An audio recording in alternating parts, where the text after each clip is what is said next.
ओम शांति। गीता का 13वां अध्याय 14वां श्लोक। परमात्मा सर्वव्यापक है, सर्वत्र है। वह कान बनकर उसमें बुरा शब्द सुनने को तैयार नहीं है। वह कान बनकर उसमें बुरा शब्द सुनने को तैयार नहीं है। गुरुदेव रविंद्रनाथ टैगोर ने अपनी पुस्तक गीतांजलि में सबसे पहली कविता अहंकार पर लिखी कि इतना सब होने पर भी परमात्मा से साक्षात्कार ना हो सका, क्या कारण है।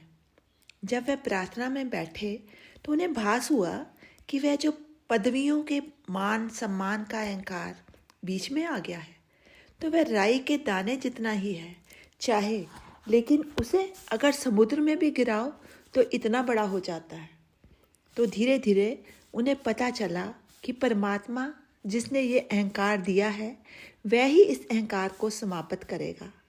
तो उन्होंने परमात्मा से प्रार्थना की कि मैं ये अभिमान भी नहीं करूँगा कि इसे मिटा सकता हूँ, आप ही इसे मिटाएंगे।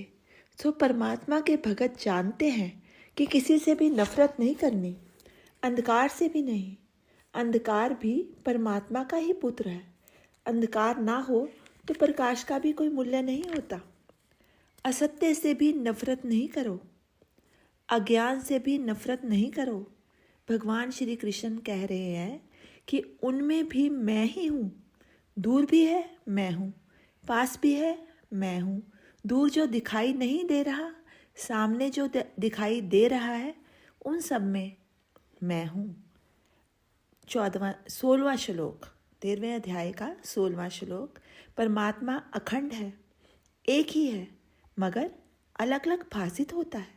यानी वह अलग अलग है नहीं, दिखने में चाहे लगता है, परंतु वह एक अखंड परमात्मा ब्रह्मा विष्णु महेश ये हमारे समझने के लिए अलग अलग करे हैं, परंतु ये सब एक ही है।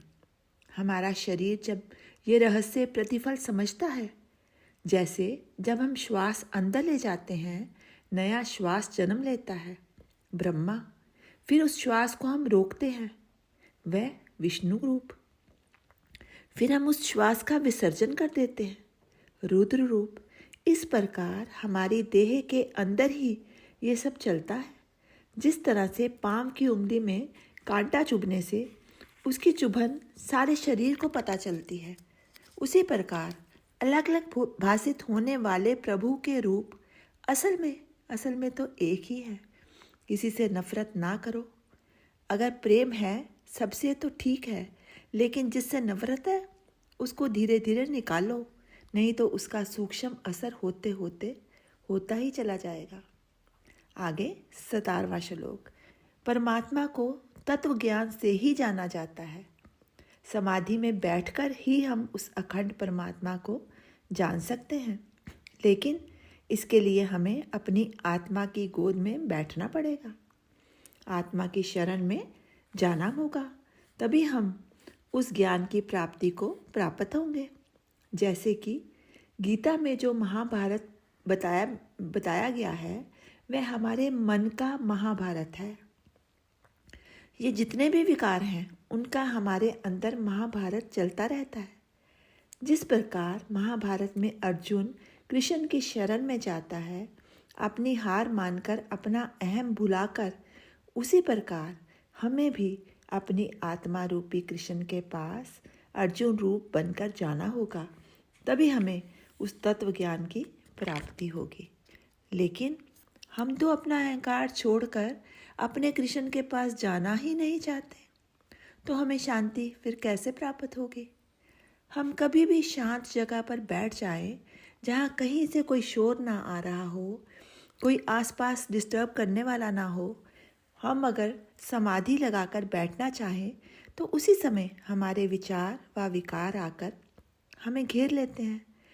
इसलिए बाहर की शांति की अपेक्षा भीतर की शांति की बहुत आवश्यकता है, और भीतर की शांति हमें तभी मिलेगी जब हम अपनी आत्मा के पास जाएंगे। आत्मा सदैव इशारा करती है, वह परमात्मा का इशारा है, उसकी कोई वाणी नहीं होती। वह तो जैसे रेलवे का फाटक नीचे हो जाने से हम समझ जाते हैं अब नहीं जाना, उसी तरह हमारी आत्मा इशारे करती है। इसे ही आत्मा की आवाज़ कहते हैं। इंद्रियों, बुद्धि, मन को आत्मा की शरण में ले जाना पड़ता है। दुनिया की कमाई सभी झूठी है। जब मरने के बाद अपने साथ एक कण भी नहीं ले जा सकते तो फिर मैं सारी ज़िंदगी क्यों कमाता रहा? और वो कमाई जो मेरे साथ जानी थी, यानी संस्कार, मैंने बनाए ही नहीं। कितने ही जन्मों के संस्कार मेरे भीतर हुए हैं। मेरे ही अंदर कुत्ता भी है, बिल्ली भी है, गधा भी है। मैंने अपने विचारों व ज्ञान के द्वारा उन गलत संस्कारों को समाप्त करना है। नर करनी करे तो नर से नारायण हो जाता है। एक नर देह भी ऐसी है जो अपने अच्छे कर्मों से नारायण स्वरूप हो सकती है, उसके समान बन सकती है। हमारा शरीर एक पत्थर के समान है जिसके पीछे आत्मा रूपी जलाशय है, लेकिन मनुष्य उस जलाशय को प्राप्त करने की कोशिश ही नहीं करता। आत्मा के चारों ओर भी काया रूपी पत्थरों की बाढ़ है, इसे भी हटाना होगा। उस आत्मा रूपी पानी को पाने के लिए पानी में पानी मिल जाने से उसकी अपनी कोई जाति नहीं रहती। जाति तभी तक होती है जब अलग होता है। परमात्मा रूपी जल में मिल जाने से दूसरा जल भी परमात्मा स्वरूप ही बन जाता है। गंगा के भीतर पड़ा पत्थर सदा वही रहेगा। गंगा गतिमान होने से सागर में मिल जाएगी। यदि हम पत्थर ही बने रहेंगे तो परमात्मा तक नहीं पहुंच पाएंगे। अगर मूर्तिकार को कोई पत्थर दे दिया जाए तो उसे मूर्ति की शक्ल दे देगा। उसमें से फालतू निकाल कर वह मूर्ति बना देगा। उसी प्रकार मनुष्य की इस काया रूपी पत्थर में से फालतू चीज़ें, राग, द्वेष, लोभ, मोह आदि को निकाल दे, तभी मूर्ति बन जाएगी जो परमात्मा की मूर्ति है। क्योंकि परमात्मा का दूसरा नाम वासुदेव है। जो वासनाओं से रहित है वही परमात्मा है। परमात्मा को कोई कामना नहीं।